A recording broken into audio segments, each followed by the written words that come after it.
wash my feet, she said.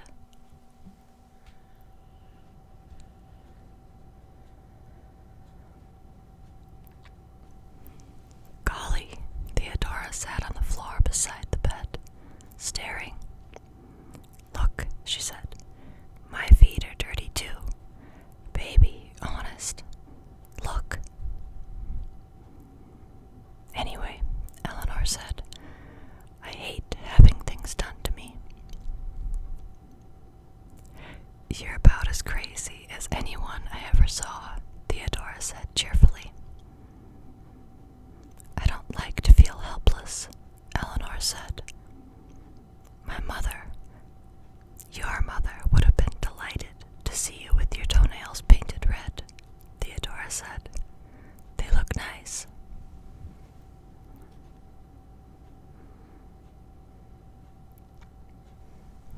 Eleanor looked at her feet again. It's wicked, she said inadequately. I mean, on my feet. It makes me feel like I look like a fool. You've got foolishness and wickedness somehow mixed up. Theodora began to gather her equipment together. Anyway, I won't take it off, and we'll both watch to see whether Luke and the doctor look at your feet first. No matter what I try to say, you make it sound foolish, Eleanor said. Or wicked. Theodora looked up at her gravely. I have a hunch, she said, that you ought to go home, Eleanor. Is she laughing at me? Eleanor wondered. Has she decided that I am not fit to stay? I don't want to go, she said. And Theodora looked at her again quickly, and then away, and touched Eleanor's toes softly. The polish is dry, she said. I'm an idiot. Just something frightened me for a minute. She stood up and stretched. Let's go look for the others, she said.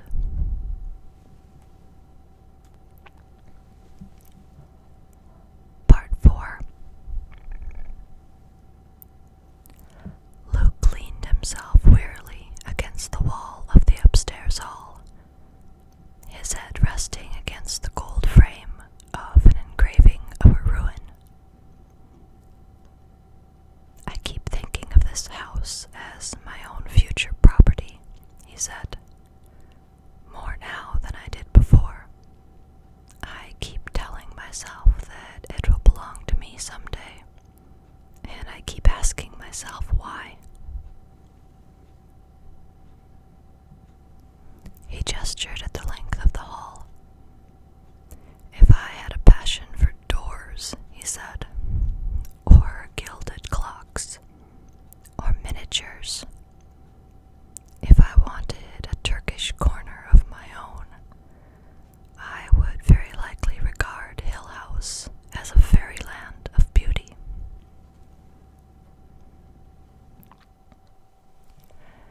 It's a handsome house, the doctor said staunchly. It must have been thought of as elegant when it was built. He started off down the hall to the large room on the end which had once been the nursery. Now, he said, we shall see the tower from a window, and shivered as he passed through the door. Then he turned and looked back curiously. Could there be a draft across that doorway? A draft in Hill House, Theodora laughed. Not unless you could manage to make one of those doors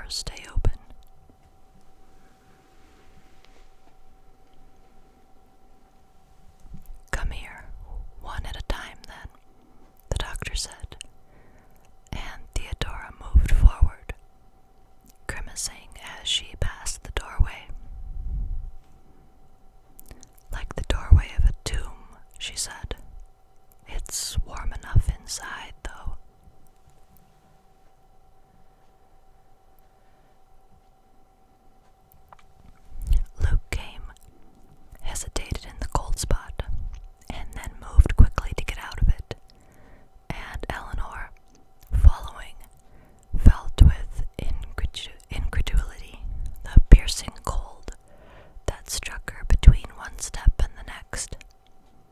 It was like passing through a wall of ice, she thought, and asked the doctor, "What is it?" The doctor was patting his hands together with delight. "You can keep your Turkish corners, my boy," he said. He reached out a hand and held it carefully over the location of the cold. "They cannot explain this," he said. "The very essence of the tomb, as Theodora points out. The cold spot in Borley Rectory only dropped 11 degrees, he went on complacently. This, I should think, is considerably colder. The heart of the house."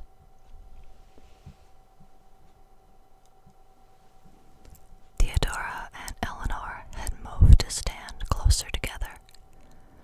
Although the nursery was warm, it smelled musty and close, and the cold crossing the doorway was almost tangible, visible as a barrier which must be crossed in order to get out.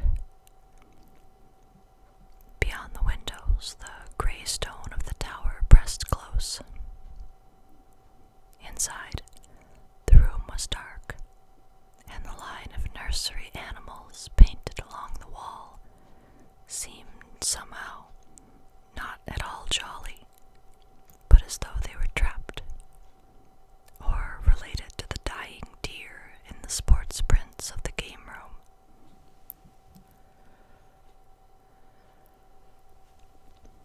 The nursery, larger than the other bedrooms, had an indefinable air of neglect found nowhere else in Hill House, and it crossed Eleanor's mind that even Mrs. Dudley's diligent care might not bring her across that cold barrier any oftener than necessary. Luke had stepped back across the cold spot and was examining the hall carpet, then the walls, patting at the surfaces as though hoping to discover some cause for the odd cold. "It couldn't be a draft," he said, looking up at the doctor, "unless they've got a direct air line to the North Pole. Everything's solid anyway." "I wonder who slept in the nursery," the doctor said irrelevantly. "Do you suppose they shut it up once the children were gone?"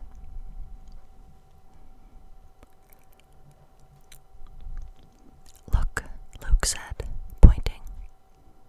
In either corner of the hall, over the nursery doorway, 2 grinning heads were set, meant apparently as gay decorations for the nursery entrance.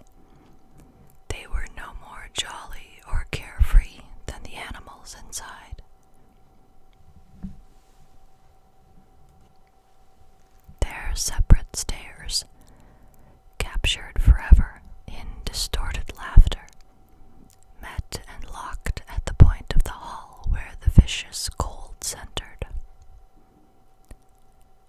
"When you stand where they can look at you," Luke explained, "they freeze you." Curiously, the doctor stepped down the hall to join him, looking up. "Don't leave us alone in here," Theodora said, and ran out of the nursery, pulling Eleanor through the cold, which was like a fast slap, or a close, cold breath. "A fine place to chill our beer," she said, and put out her tongue at the grinning faces. "I must make a full account of this," the doctor said happily. "It doesn't seem like an impartial cold," Eleanor said, awkward because she was not quite sure what she meant. "I felt it as deliberate, as though something wanted to give me an unpleasant shock. It's because of the face braces, I suppose, the doctor said. He was on his hands and knees, feeling along the floor. Measuring tape and thermometer, he told himself.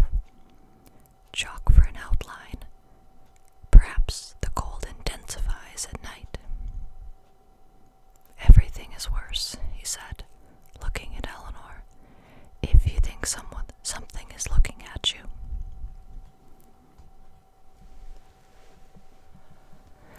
Luke stepped through the cold with a shiver and closed the door to the nursery. He came back to the others in the hall with a kind of leap, as though he thought he could escape the cold by not touching the floor.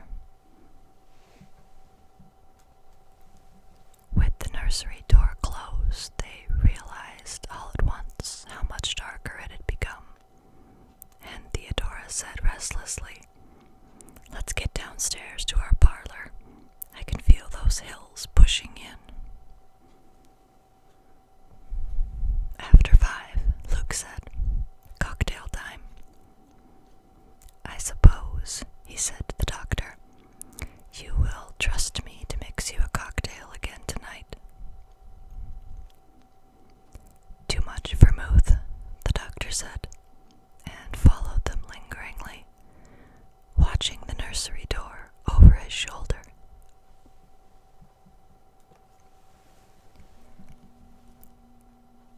Part 5. "I propose," the doctor said, setting down his napkin, "that we take our coffee in our little parlor. I find that fire very cheerful." Theodora giggled. "Mrs. Dudley's gone, so let's race around fast and get all those doors and windows open and take everything down from the shelves." "The house seems different when she's not in it," Eleanor said. "Emptier." Luke looked at her and nodded. He was arranging the coffee cups on a tray, and the doctor had already gone on, doggedly opening doors and propping them. "Each night I realize suddenly that we 4 are alone here." Although Mrs. Dudley's not much good as far as company is concerned. "It's funny," Eleanor said, looking down at the dinner table. "I dislike Mrs. Dudley as much as any of you, but my mother would never let me get up and leave a table looking like this until morning. If she wants to leave before dark, she has to clear away in the morning," Theodora said without interest. "I'm certainly not going to do it." "It's not nice to walk away and leave a dirty table." "You couldn't get them back on the right shelves anyway, and she'd have to do it all over again just to get your finger marks off things." "If I just took the silverware and let it soak."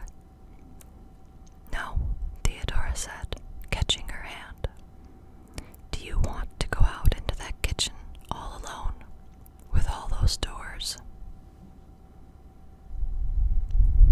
"No," Eleanor said, setting down the handful of forks she had gathered.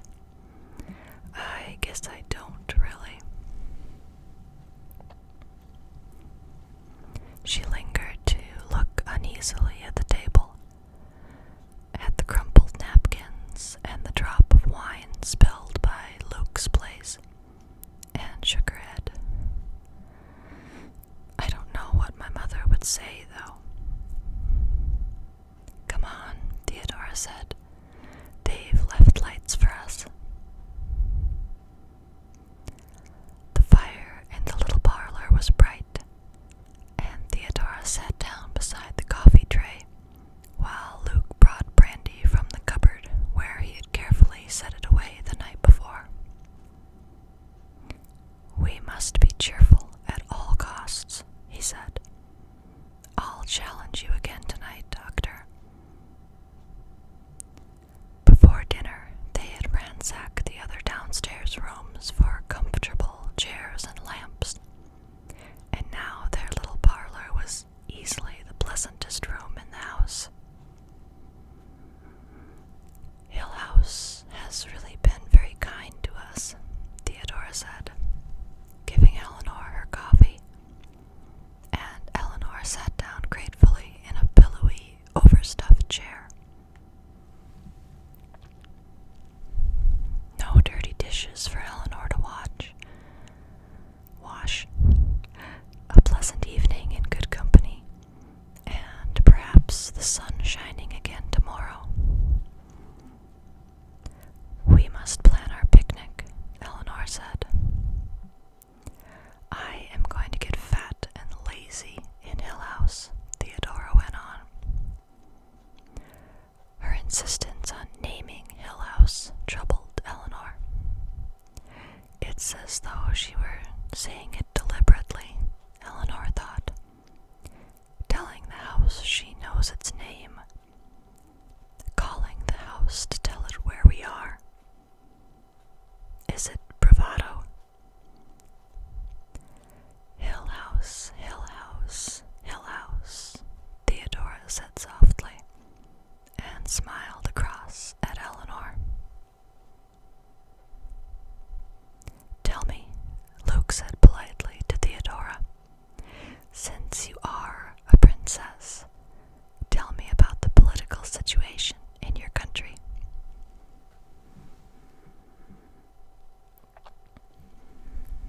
Very unsettled, Theodora said. I ran away because my father, who is of course the king, insists that I marry Black Michael, who is the pretender to the throne. I, of course, cannot endure the sight of Black Michael, who wears one gold earring and beats his grooms with a riding crop. A most unstable country, Luke said. How did you ever manage to get away?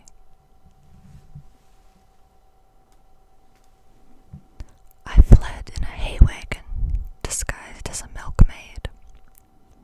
They never thought to look for me there, and I crossed the border with papers I forged myself in a woodcutter's hut. And Black Michael will no doubt take over the country now in a coup d'etat. Undoubtedly, and he can have it. It's like waiting in a dentist's office, Eleanor thought, watching them over her coffee cup. Waiting in a dentist's office and listening to other patients make brave jokes across the room. All of you certain to meet the dentist sooner or later. She looked up suddenly, aware of the doctor near her, and smiled uncertainly. Nervous? The doctor asked, and Eleanor nodded. Only because I wonder what's going to happen, she said. So do I. The doctor moved a chair and sat down beside her. You have the feeling that something, whatever it is going to happen soon. Yes, everything seems to be waiting. And the doctor nodded at Theodora and Luke, who were laughing at each other. They meet it in their way. I wonder what it will do to all of us. I would have said a month ago that a situation like this would never really come about, that we four would sit here together in this house. He does not name it, Eleanor noticed. I've been waiting for a long time, he said. You think we are right to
he said. Will the ladies excuse us? While they set up the chessboard and men, Theodora wandered, cup in hand, around the room, and Eleanor thought, she moves like an animal, nervous and alert. She can't sit still while there's any scent of disturbance in the air. We are all uneasy. Come and sit by me, she said, and Theodora came, moving with grace, circling to a resting spot. She sat down in the chair the doctor had left and leaned her head back tiredly. How lovely she is, Eleanor thought. How thoughtlessly, luckily lovely. Are you tired? Theodora turned her head, smiling. I can't stand waiting much longer. I was just thinking how relaxed you looked. And I was just thinking of, when was it? Day before yesterday. And wondering how I could have brought myself to leave there and come here. Possibly I'm homesick. Already? Do you ever think about being homesick? If your home was Hill House, would you be homesick for it? Did those two little girls cry for their dark, grim house when they were taken away? I've never been away from anywhere, Eleanor said carefully, so I suppose I've never been homesick. How about now? Your little apartment? Perhaps, Eleanor said, looking into the fire.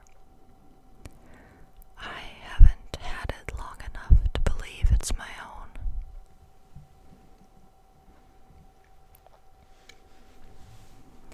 I want my own bed, Theodora said. And Eleanor thought, she is sulking again. When she is hungry or tired or bored, she turns into a baby. I'm sleepy, Theodora said. It's after 11, Eleanor said. And as she turned to glance at the chess game, the doctor shouted with joyful triumph, and Luke laughed. Now, sir, the doctor said. Now, sir.